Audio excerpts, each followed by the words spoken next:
So we've all been seeing the headlines. The debt ceiling has been in the news for the last few weeks pretty consistently. So I wanted to do a podcast and explain to you what the debt ceiling is and what happens if it is not raised, and also what it means for you. So basically, the debt ceiling started in 1917. There was a Second Liberty Bond Act was passed in 1917, which allowed the Treasury to issue bonds and take on other debt without specific congressional approval, as long as it fell under a certain limit. So that was the initial debt ceiling during World War I.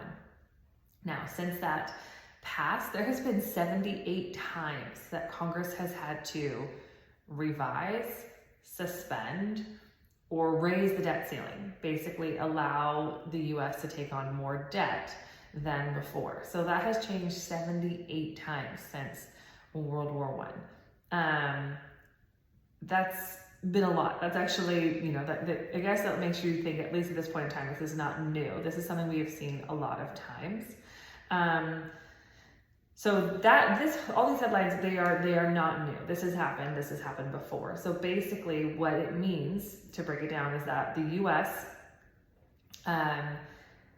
can only take on so much debt.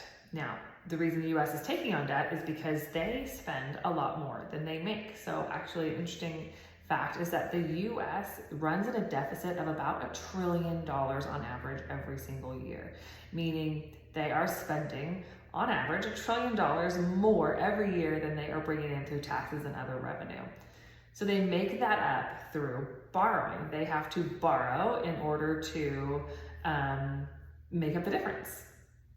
And they have to continue to borrow. So they can only borrow up to a certain limit, though. So when it gets to that limit and the US can no longer borrow more, there are old bonds that they issued previously that are now maturing. And so they have to pay those people back. And they do that by borrowing more debt in order to pay those people back, because they run on debt. We don't run in a surplus. We run on debt.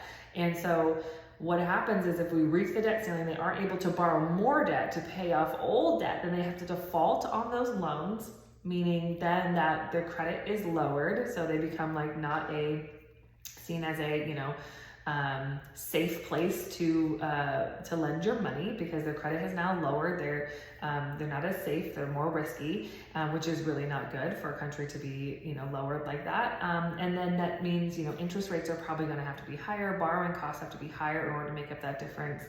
And it is thought that basically, if they were to default, it would send us into an immediate recession. So obviously there are big consequences for defaulting. There are big consequences for hitting that debt ceiling. So currently you have Congress working together right now to put together a amendment to the debt ceiling to raise it. I think they are trying to work on some budgeting things as well. And today is June 1st. That could go to the Senate as early as this evening to get voted on before hopefully getting passed through. Now, it has been a rough estimate in which the US would hit that debt ceiling is about June 5th. So we're down to the wire, which again is pretty status quo and normal for this type of things. Why, you ask? Because we have two sides of our government that love to try to use the debt ceiling as leverage to get other things put through. And so here we are again with coming down to the wire. So those are type of things you'd expect if the US were to default. Again, I hope that makes sense on why the US would be defaulting. We run on debt. They need more debt to pay old debt, and if they can't do that, they have to default on that debt, which is bad. Bad for the economy, bad for the dollar, bad for the US. Until something changes, until Congress can actually run in a surplus, which that would be great to see, if Congress actually changed budgeting techniques and spending and brought spending down rather than continuing to raise the debt ceiling. I think a lot of people would like to see that, but that's not currently what's happening. That's not where we're at. So raising the debt ceiling is what will happen. So what this means for you.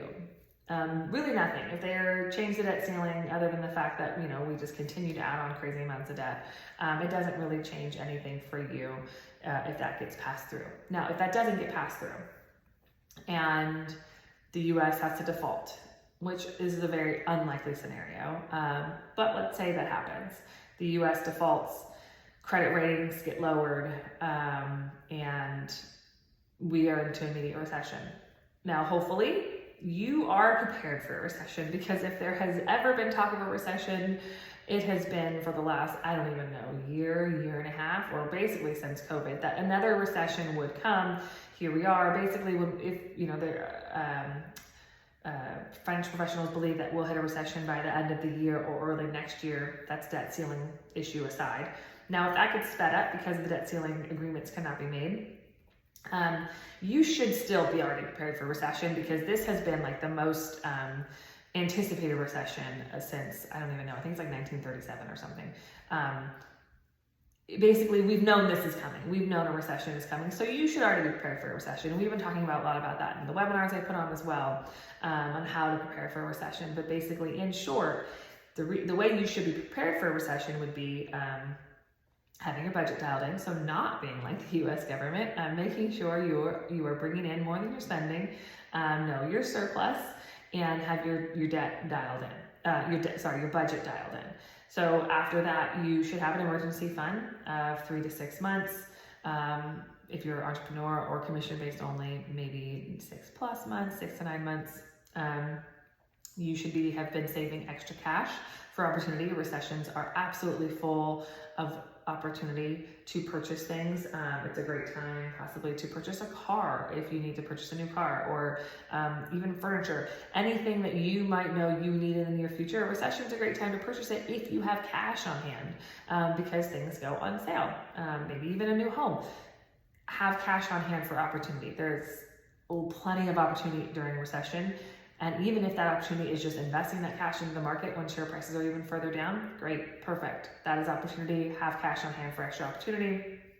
And know again your income. If you think you would be a possibility of getting laid off and having a second job kind of lined up, or having a side hustle going. So those are ways you could have already been preparing for a recession, and that is how this debt ceiling could possibly affect you again if no negotiations are made, which it's looking promising that they will be made. So the reason you have seen volatility in the market as in relation to this debt ceiling is because the stock market has been trying to assess obviously the risk of not hitting of hitting the debt ceiling and not having changes before that. And then as soon as there's going to be as soon as there's something is passed through Congress with changing the debt ceiling, you'll see that reprieve in the market. So you should see those green days. You should see some bounce backs basically from the volatility, because again, that's been unknown, and the market doesn't like unknown, which is why you've seen that volatility.